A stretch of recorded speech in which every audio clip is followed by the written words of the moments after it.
রাশিয়ার হয়ে যুদ্ধ করতে গিয়ে নিহত ব্রাহ্মণবাড়িয়ার আকরামের পরিবারে এখন শোকের মাতম। কান্না থামছে না মা বাবার। শুক্রবার আকরামের এক সহযোদ্ধা তার মৃত্যু খবর দিলে পরিবারে নেমে আসে শোকের ছায়া। দ্রুত মরদেহ দেশে ফিরিয়ে আনতে সরকারের সহযোগিতা চান স্বজনরা।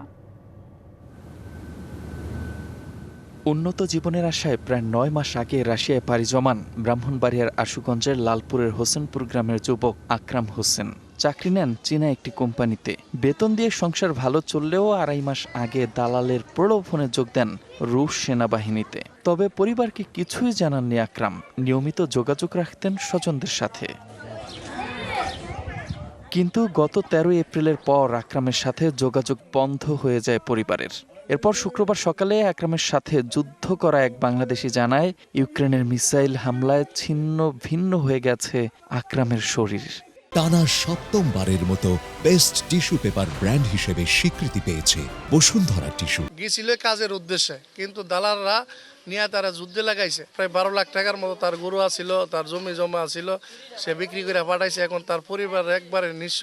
এ খবর পাওয়ার পর থেকে কান্না থামছে না আকরামের মা বাবার।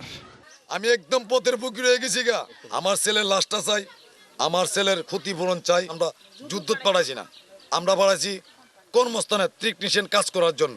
আমার ছেলেরা তো আমরা যুদ্ধের মাঝে ফাড়াইছিলাম না, আমরা ফাড়াইছিলাম আমার ছেলে আমরা কাজ করে রোজগার করে আমরা ফালবো। শোকে কাতর আকরামের স্বজন ও প্রতিবেশীরা। দ্রুত মরদেহ দেশে ফিরিয়ে আনতে সরকারের সহযোগিতা চান তারা। না আমালে দোয়া করো, আমি তো হাওয়ান হাত জল লাগিয়া আমার বড় কষ্ট।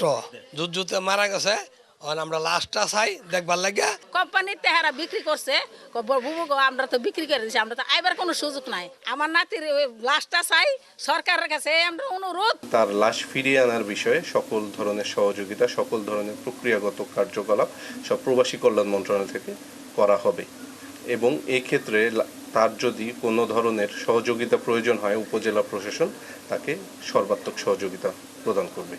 প্রশাসনের পক্ষ থেকে ভুক্তভোগী পরিবারকে সব ধরনের সহযোগিতারও আশ্বাস দেন তিনি। DBC news desk.